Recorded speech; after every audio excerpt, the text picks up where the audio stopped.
The nearest kingdom gave you the title of Dragon Slayer, but in reality the dragon you slayed was your girlfriend throwing a fit and you just calmed them down enough to go back to their human form. They did what?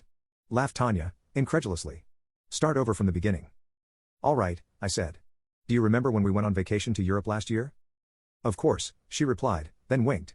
If I had a stamp for every place we were, Frisky, your backside would look like a passport. I blushed hard, remembering. Part of her draconic nature was that her moods were fierce and long-lived. When she was feeling frisky, well, let's just say I've learned to stock up on Gatorade and snacks in our bedroom. But when she's mad. She was once angry at me for days because I bought her an outfit in the wrong size. Nothing I could do or say helped. Luckily we live far out in the countryside, so her change usually went unnoticed. That's another part of her nature.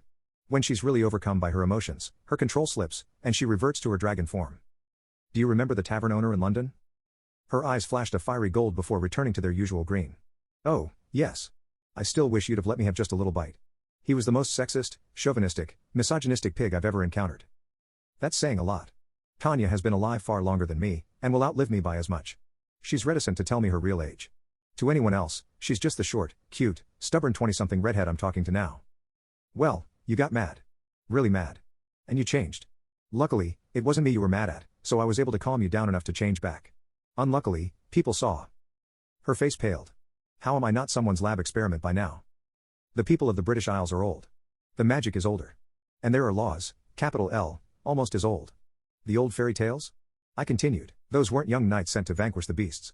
Or sacrificial maidens. They were potential suitors. The one who could calm the dragon, as in, win its heart, was awarded the title of Dragon Slayer. So, they want to knight you? Nothing so grandiose. I won't be sir anything. And it's all very private. But we have been asked to fly back to London. At the Crown's expense. And they've asked me to bring along the damsel in distress I rescued. Well, if you aren't being knighted. She trailed off. We're to be married. By the king himself. Tanya laughed heartily, clearly relieved. But not taken aback by the news of our sudden, impending nuptials. Wait, I said. Just hold on a minute. Did you? My kind is folk tales, too. It wasn't planned, if that's what you're asking. But I might have hoped, and you've dragged your feet long enough. Tanya's eyes flashed fiery gold again, this time with a look I knew all too well. Come along, brave warrior. Show me how you slay a dragon. She got up and took my hand, leading me toward the hallway. And bring some Gatorade.